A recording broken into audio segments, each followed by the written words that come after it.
ओम श्री सद्गुरुदेव भगवान की जय। मानस बोध भाग 1 उपदेश 13। साधक को हमेशा सावधान रहना चाहिए। पता नहीं कब कैसी बात आ जाए। ये कामादि विकार बड़े प्रबल होते हैं, बड़ी बारीकी से मन के अंदर प्रवेश करते हैं। काम मेघनाद है, इसका अन्य राक्षसों जैसा भयानक रूप का वर्णन कहीं नहीं आया, न रामायण में न किसी ग्रंथ में। सब जगह साधारण मनुष्य जैसा, और है सबसे बलवान, बाप से चाचा से। इसका आकार बड़ा नहीं है, प्रभाव बड़ा है। इसकी क्षमता बड़ी है, उसकी लगन बड़ी है। तो जितने फोर्स से मन में काम वासना की लगन होती है, उससे चौगुने फोर्स से हमारी भक्ति में लगन होनी चाहिए, तब काम चलेगा। जितनी एक कामी आदमी की स्त्री के प्रति लगन होती है, उतनी से ज्यादा हमारी अपने इष्ट देव की तरफ होनी चाहिए। यही तो लिखा है गोस्वामी जी ने, कामी ही नारी पियारी जिमी, लोभी ही प्रिय जिमी दाम, तिमी रघुनाथ निरंतर, प्रिय लागहु मुहि राम। ऐसी तीव्र लगन हो अपने इष्ट में, तब फिर वह काम करेगी। तो संसार से राग का त्याग हो जाए, वैराग्य हो जाए, भगवान में अनुराग हो जाए, सबसे हटकर मन हमारा इष्ट में लग जाए, तब इसे कहते हैं भक्ति। या जग में जह लगिया तन की, प्रीति प्रतीति सगाई, सो सब तुलसीदास प्रभु ही सो, हो ही सिमिट एक ठाई। अब हमारी तो पिपील का चाल है और उसकी विहंग चाल है। एक चिड़िया उड़ी और यहाँ से वहाँ पहुँच गई, और यहाँ चल रहे हैं धीरे धीरे। कहाँ काम चलेगा? हमारी उसी स्तर पर गति होनी चाहिए, तब हम उसको जीत सकते हैं, तब हम इससे कामयाब हो सकते हैं।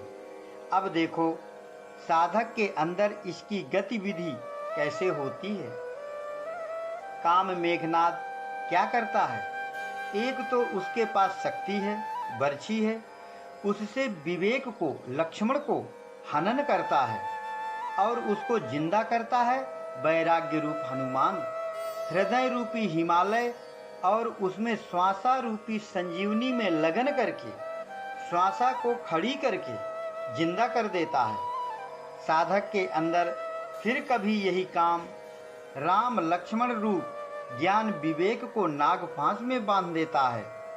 तो फिर जब सद्गुरु के बताए हुए साधन से वह मन का ट्रांसफॉर्म करता है सर्प से गरुड़ के रूप में, तो फिर वह शंका रूपी सर्प को खा जाएगा, नागपाश कट जाएगा, हम बच जाएंगे, ज्ञान विवेक बच जाएंगे। यह उसका मार्ग है, उपाय है।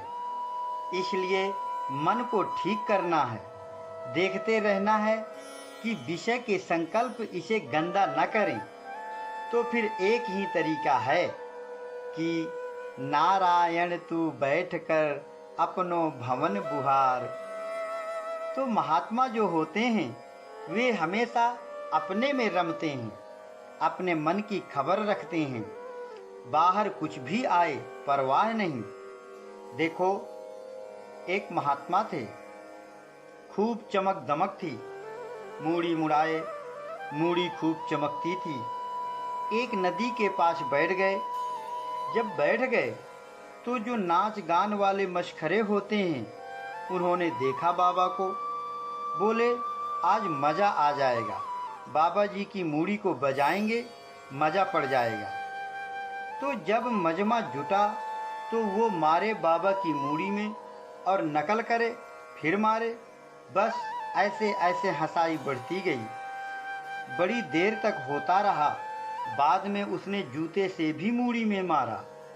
जब आधी रात हो गई तो उसमें एक बड़ा आदमी कोई था, उठकर बाबा जी के पास आया, बोला महात्मा जी, इस जोकर नकलची ने तो बड़ी ढिठाई किया, आपकी हंसी उड़ाई, और आपकी बेइज्जती भी की, मुझसे नहीं देखा गया और आप चुपचाप शांत बैठे रहे। कहिए तो मैं इसकी पिटाई करा दूं। तो महात्मा बोले, नहीं भैया, इसमें इसका दोष नहीं है, यह तो इस मेरे मस्तक का दोष है, जो कभी गुरुजनों को और किसी को नतमस्तक नहीं हुआ, इसलिए इसे इसके किए की सजा मिल रही है। अब यह फिर ऐसा ना करेगा। इस तरीके से महात्मा बड़े क्षमाशील होते हैं, दयालु भी होते हैं और सब सहन भी कर सकते हैं। तो यह ऐसा कुछ है कि कुछ कहा नहीं जा सकता। इसलिए महात्माओं ने, बड़े बड़े ऋषियों ने इस संसार को अनिर्वचनीय कहा है। इसके विषय में कुछ कहा नहीं जा सकता, इसलिए इसे देखते चलो। यह जैसा दिखाई पड़ता है वैसा है नहीं, जो नहीं दिखाई पड़ता वह है। जैसे यह पोल है, तो जो दिखाई पड़ता है वह गल जाए और जो नहीं दिखाई पड़ता वह बन जाए, तब ठीक रहता है। त्याग करते चलो, लाइन पकड़ते चलो, सजातीय को बढ़ाते चलो, विजातीय को संकुचित करते चलो। फिर जब इन दोनों की रूपरेखा बनी, उसका विस्तार बढ़ा, इसका खत्म हुआ, तो फिर दुनिया बदल जाएगी। फिर पैट बदल जाएगा, सिग्नल मिल जाएगा, तो गाड़ी आगे बढ़ जाएगी। फिर वह दुनिया दूसरी हो जाएगी, यह दुनिया दूर हो जाएगी। तो जो भी चिंतवन रूपी यात्री हृदय रूपी प्लेटफार्म पर आए, उन्हें बाहर करते जाओ। वहाँ टिकने न पावे, प्लेटफार्म गंदा न करने पावे, इन्हें निकालते जाओ, तो भगवान का वास होगा। और इसमें कपट, क्रोध, मोह, लोभ, काम ये सब बचने पाए तो विभीषण जीव की दुर्गति कर देंगे मार मार कर। ये बहुत खतरनाक है, इसलिए इन्हें नहीं रखना है, निर्मल होना है। निर्मल मन जन सो मोहि पावा, मोहि कपट छल छिद्र न भावा। जो हमारे मन में विचार संकल्प आए, उन्हें बार बार चिंतन न किया जाए, उन्हें सोचते न रहा जाए। अगर उसे बार बार हम चिंतन करेंगे तो उस दुर्गुण को, विषय को खुराक मिलती चली जाएगी, तो बलवान हो जाएगा। तो सबसे अच्छा तरीका यह है कि अगर हमारे अंदर बुरे विचार भूल से आ जाएं, चाहे अंदर से आएं या बाहर से आएं, इन पर हमें सोचना नहीं। अगर अंदर से आएं, हम इसे ऐसे एडजस्ट करें कि कोई पूर्व जन्म की ऐसी खराबी है जो ऐसा जबरदस्त प्रेशर डाल रही है, बरबस हमारे अंदर बुराई बनाने का प्रयास कर रही है, तो इसे हम अपने इष्ट की तरफ ले जाएं और कहें कि हे भगवान, लगता है आप मेरी परीक्षा ले रहे हैं। मैं थोड़ा सा भजन के रास्ते में आगे बढ़ा हूँ, तो आपकी रुचि मेरे विषय में यह बनी है कि यह साधक कैसा है, तो आपकी कृपा से ही मुझे सफलता भी मिलनी चाहिए। बार बार यह करो, इसका रिएक्शन होता है जिससे कि संस्कार पनप नहीं पाते। तो यह एक तरीका तो यह है। और अगर हमें बाहर से कोई बुराई आती है, हर प्रकार की बातें साधक पर आ सकती हैं, अनेक घटनाओं से होकर यह जीवन गुजरता है और ये अनेक जन्म जन्मांतरों के संस्कार समूह सभी को पछियाए हैं, लगे हुए हैं। तो कदाचित बाहर से कोई बुराई आती है तो समझना चाहिए कि यही टाइम है जबकि मुझे संभलना है। जब कोई कुछ न करेगा तब तो हम संभले संभलाए हैं, पर जब हमें कोई बुरा कहे और हमें बुरा न लगे, यह साधक का अच्छा लक्षण माना जाता है और साधक आगे बढ़ सकता है। रामायण में कहा गया है, बूंद अघात सहहि गिरि कैसे, खल के बचन संत सह जैसे। जो भी घटित होता है, संत साधक उसे ईश्वर की इच्छा जानकर ठीक मानते हैं और निश्चिंत निर्भय रहते हैं, प्रसन्न और सुखी रहते हैं। सम मान निरादर आदरही, सब संत सुखी विचरंत मही। हम चाहें कि हम सुखी हो जाएं, तो बगैर उसकी कृपा के कोई सुखी नहीं हो सकता। कोई चाहे कि हम दुखी हो जाएं, तो बगैर उसकी कृपा के कोई दुखी नहीं हो सकता। दुख और सुख दोनों एक दूसरे के पूरक हैं, दोनों एक हैं। न वह दुख है न वह सुख है। आदमी के अंतःकरण में आनुवांशिक यह प्रवृत्ति आ गई है। आनुवांशिक परंपरागत पिता से पुत्र को आई, पुत्र से नाती को आई। यह आनुवांशिक आ गई कि हम एक को सही मान लिए, एक को गलत मान लिए, एक को अच्छी मान लिए, एक को बुरी मान लिए। और यह ठोंक ठोंक कर ऐसे बिंध गई है कि यह दिमाग से निकलने वाली चीज नहीं है। यह आनुवांशिक रूप ले चुकी है। हेरिडिटी आनुवांशिकता बन गई है। हम सुख चाहते हैं, इसलिए प्रयास करते हैं कि दुख न आवे। सुख का आलिंगन करने लगते हैं, सुख का आनंद लेने लगते हैं, उसे हम स्पर्श करने लगते हैं। और जहाँ हम सुख को पकड़े, तहाँ बगैर दुख के सुख में सुख का ज्ञान होगा नहीं।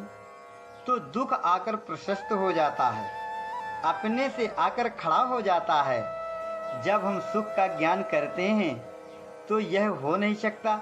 इसके लिए दुख जरूरी है। दुख के बिना सुख का भान कैसे होगा? इसलिए ये एक दूसरे के पूरक हैं।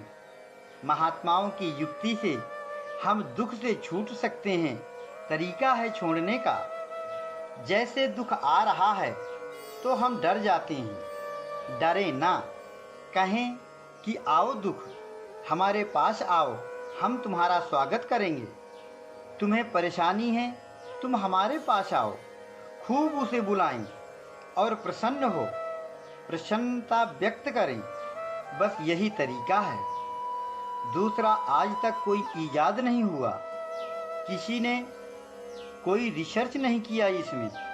जब हम ऐसी कंडीशन में आ जाएंगे कि दुख आ रहा है और हम स्वागत करने को बैठे हैं, उसे बुला रहे हैं, तो जहाँ वो सुनेगा खड़ा हो जाएगा। क्योंकि वह जानता है कि जहाँ मैं जाता हूँ वहाँ रोना पीटना होता है। और यह हंस रहा है, यह पागल हो गया है क्या? कैसा आदमी है, यही सोचेगा। और वह अपना वह कर्तव्य करेगा जो उसे करना है। क्या करेगा? कहेगा कि मैं सुख बनकर आया हूँ। क्योंकि हंसने वाले के पास दुख तो जा नहीं सकता। दुख तो रुलाई वाले के पास जाएगा। हंसाई के पास जाएगा तो सुख बनकर जाएगा, नहीं तो लौट जाएगा। बस इतना है। दुख से बचने का यही एक उपाय है। संत के पास यह कला होती है, इसलिए वह सदा सुखी रहता है।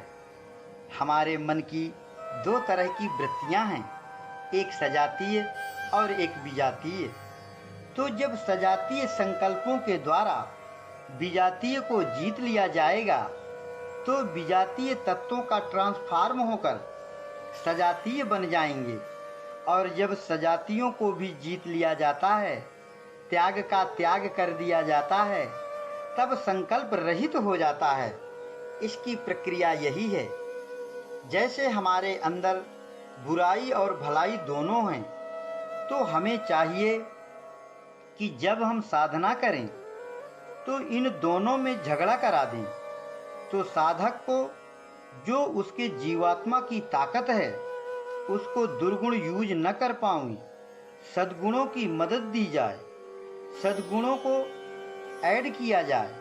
और जब सद्गुणों को मदद मिलेगी तो दुर्गुण खत्म हो जाएंगे। और खत्म होते ही जो भी रही सही एनर्जी दुर्गुणों में प्रतीत होती थी, वह बदलकर सद्गुणों में आ जाएगी। एक ही हैं, ये दो नहीं हैं कि दुर्गुण खत्म हुए तो सद्गुण ये अलग, एक हैं। तो इस तरीके से दुर्गुण बदलकर सद्गुण बन जाते हैं, और सद्गुण का जब त्याग किया तो दुर्गुण सद्गुण से रहित इनके सर्कुलेशन से बाहर हो जाता है। यह कला साधक नहीं जानता। यह अन्योन्याश्रय दोष से अलग है। मुर्गी के बगैर अंडा नहीं और अंडा के बगैर मुर्गी नहीं। यह अन्योन्याश्रय दोष है। अब अगर तुमसे कोई पूछे कि पहले मुर्गी हुई कि अंडा, तो क्या बताओगे? पड़ जाओगे चक्कर में। यह अन्योन्याश्रय दोष है। वास्तव में मुर्गी और अंडा एक दूसरे के पूरक हैं। ये अलग नहीं हैं, एक हैं। लेकिन उसकी गैरहाजिरी में, परमात्मा की गैरहाजिरी में हमें दो करके दिखते हैं। इसलिए यह दुनिया जैसी हमें दिखती है वैसी है नहीं। यह दूसरे ढंग की है। वह कैसे हमारे सामने आए, यह खत्म हो जाए। हाँ, फिर राइज हो गया साधक, उठ गया। इतना काम करना है, बस इतना काम करना है। इस तरीके से ये तो दोनों अच्छा बुरा एक ही हैं। चाहे लोहे की बेड़ी पड़ जाए, चाहे सोने की बेड़ी पड़ जाए, बेड़ी सो बेड़ी है। इसलिए साधक इन दोनों का त्याग करता है। भगवान तो सत्य का पक्षधर है, और संत जो है वह सत्य असत्य दोनों से परे रहता है। इसलिए भगवान संत को अपने से बड़ा मानते हैं। सातव सम मोहि मय जग देखा, मोते अधिक संत कर लेखा। मोरे मन प्रभु अस विश्वासा, राम ते अधिक राम कर दासा। उसी का भजन करते हैं, लेकिन उससे बड़े हो जाते हैं। इसलिए अपने ऊपर आने वाले दुखों को स्वीकार करें, और सुख आवे तो उसका निरादर करें। ऐसी प्रकृति बनाना चाहिए। ऐसी जिसकी प्रकृति बन जाती है वह इस दुनिया से अलग हो जाता है। इस दुनिया की जो तस्वीर है, दुनिया का जो तरीका है, दुनिया की रहनी है, दुनिया की गति है, दुनिया का जो रवैया है, उसमें वह नहीं जाता। और दुनिया से जहाँ अलग हुआ तहाँ उसको मार्ग ठीक मिल जाता है। इसलिए कृतित्व का सबसे बड़ा स्थान है, या क्षमता का सबसे बड़ा स्थान है। क्षमता कहो या कृतित्वता, ये दोनों मिलते जुलते शब्द हैं। इसलिए इनका बहुत बड़ा स्थान इसमें है। जो कुछ बन जाए वह तो अपने इष्ट को समर्पित कर दो, और जो न बने उसकी गलती स्वीकार कर लो। जो अपने ऊपर दुख आए उसका स्वागत करना सीखो, और जो सुख आए उसका निरादर करो कि भाई तुम यहाँ कहाँ भटक कर आ गए, हम तुमको नहीं चाहते। हमारे पास तुम्हारे लिए कोई स्थान नहीं है, तुम यहाँ कैसे आए? इसलिए तुम वापस जाओ और वहाँ जाओ जहाँ लोग तुम्हारा स्वागत करते हैं। मेरे यहाँ तुम्हारे लिए कोई गुंजाइश नहीं है। तो ऐसे ढंग से करने वाला साधक तपोनिष्ठ बन जाता है। उसके लिए बड़ी बड़ी चीजें सब आकर खड़ी हो जाती हैं। वह बहुत आगे बढ़ सकता है। इस तरह से ये सब कृतित्व का ही लक्षण है। जैसे सबको नतमस्तक होना है और लाभ लेना है उनसे, तो आते ही नतमस्तक होना चाहिए। और भी जो शक्ति का स्वरूप है, माई दाइयाँ, इनको मन में अभिवादन करना, इनको मानना, इज्जत देना, यह अपनी इज्जत है। अगर कोई अपने से बड़ी है माई, तो उसे मन में आदर देना चाहिए और उसे माता के समान आदर देना चाहिए। अगर हमारे बराबर की है तो उन्हें भी प्रणाम करना चाहिए, और जो छोटी है उन्हें बेटी जैसा मानना चाहिए और उन्हें भी प्रणाम कर लेना चाहिए। मन ही मन प्रणाम कर लेना चाहिए। ये सब करने से साधक की काफ़ी झंझट दूर हो जाती है। जो प्राकृतिक वायरलेस लगे हुए हैं, जो आदान प्रदान हो रहा है, कुछ बुराइयां हो रही हैं, कुछ बुराइयों का परिणाम आने वाला है, उनसे निवृत्ति होती है। ऐसा करने से उनसे निवृत्त हो जाता है साधक। जो मुझसे बड़ी हैं मेरी माँ है, जो मेरे बराबर की हैं मेरी बहन है, जो छोटी हैं मेरी बेटी हैं।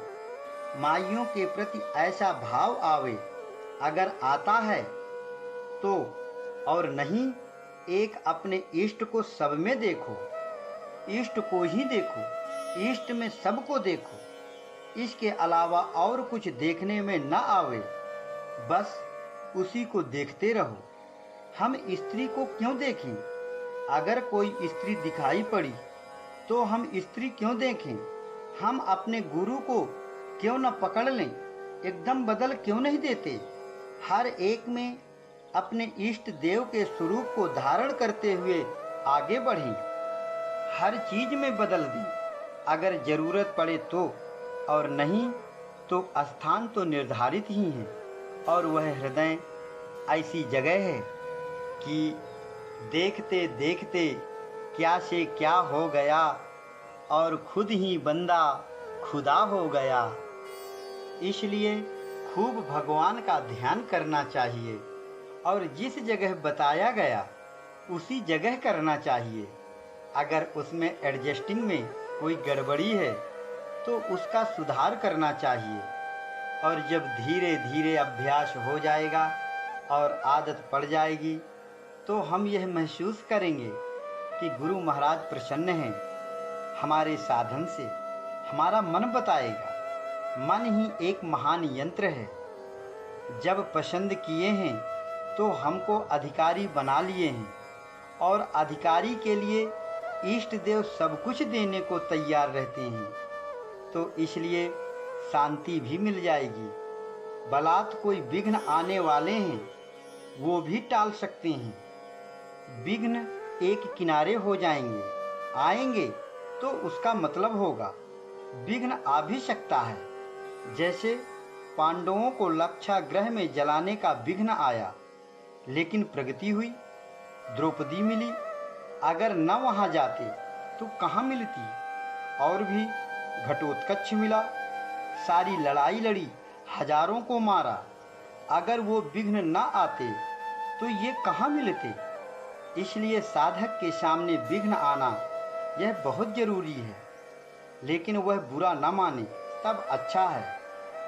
और अगर भले को भला मान लिया, बुरे को बुरा मान लिया, तो हम प्रकृति का जो नियम है उसी में आ गए। यह जो रोज लड़ुआ जलेबी खाते हैं, यह बाधा है भगवान की तरफ से। यह लड़ुआ जलेबी खिलाकर हमारी बुद्धि खराब न कर देना, ऐसे भगवान से प्रार्थना करना चाहिए। और जो दिक्कत आए, उपद्रव आए, परेशानी आए, तो उसमें खुश रहना चाहिए कि मेरे अंदर जो ये चोर घुसे हैं, काम है, क्रोध है, लोभ है, मोह है, यह इन पर मार पड़ रही है, इनको भगाया जा रहा है, इनके ऊपर आपत्ति आ रही है। आत्मा के ऊपर आपत्ति नहीं आ रही। आत्मा को कभी रंज नहीं हो रहा। वह तो निर्मल है, एक रस है, शुद्ध है, बुद्ध है, अजन्मा है, अलग है, अविनाशी है। उसमें न डांट पड़ती है, न गाली जाती है, न प्रेम जाता है। वह तो जैसे का तैसा है, आकाशवत है, शून्यवत है। उसमें कुछ लगता नहीं। जिन्हें लगता है वो बेईमान लोग हैं, उसे बांध रखे हैं, कब्जा किए हैं ये काम क्रोध। यह जनरल विषय है। और जब हमें बुराई बुराई न लगे, डांट हमें बुरी न लगे, हमें कोई बेवकूफ़ कहे और बुरा न लगे, तो समझना चाहिए अब ये विकार हट रहे हैं। इस तरीके से जो साधक समझता है तो उसका प्राउड बहुत आगे जाता है। और अगर कमज़ोर है तो वह बुरा मान जाता है। वह गड़बड़ा जाते हैं कि हमको गाली दिया जा रहा है, हमको डांटा जा रहा है, हमारे ऐबों को पुचकारा जाए तो कभी न निकलेंगे। ऐबों को मारना पड़ता है। कृष्ण ने कंस को मारा, पूतना को मारा, बकासुर को मारा, वत्सासुर को मारा, राम ने रावण को मारा, कुंभकर्ण को मारा, मेघनाद को मारा। और अगर मारा न जाए, अगर इनको पुचकार कर निकालें कि भाई अब जाओ, अब मुझे छोड़ दो, अब जाओ, अब दूसरे के पास चले जाओ, तो ये नहीं जाएंगे। इसलिए इन्हें डांटना पड़ता है। और डांटना इसलिए फायदेमंद है कि जो डांटने लायक है वही डांटेगा। जब डांट पड़ती है तो वह ऐब साधक के अंदर से झांकता है खिड़की से कि यह जो डांट रहा है इसके अंदर भी तो हमारे बिरादर बैठे होंगे। तो जब झांकते हैं तो देखते हैं कि वहाँ तो सब मरे पड़े हैं, तो सोचते हैं कि अब ठीक नहीं, भागो। तो वो ऐब साधक के अंदर से निकल जाते हैं। इसलिए डांट से फायदा होता है। और जब भगवान का घर मान लेगा और भगवान सर्वत्र है, तो यह कैसे हम भूल जाते हैं कि ईश्वर है, व्यापक है, इसी में मस्त रहना चाहिए। या इतना भाव व्यापक नहीं आता तो अपने इष्ट में रखो।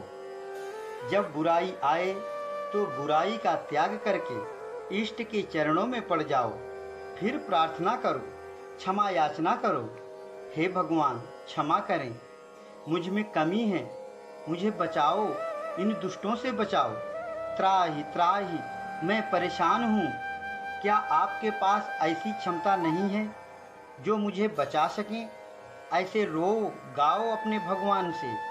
तरीका बस यही है, उसके प्रयोग करने की क्षमता अपने में होनी चाहिए। कैसे उसका प्रयोग करें, कैसे समय पर संभल जाएं। अगर संभल गए तो मिनटों में सुधार हो सकता है। यह जो शुद्ध अहंकार है हृदय में, उसको ज्योतिर्लिंग कहते हैं और वह शंकर जी का रूप है। अहंकार शिव बुद्धि अज मन सति चित्त महान। जलहली होती है, उसके बीच में स्थित शिवलिंग, इसका महत्व स्मार्त संन्यास में बहुत बड़ा है। यहीं पर शंकर का निवास है।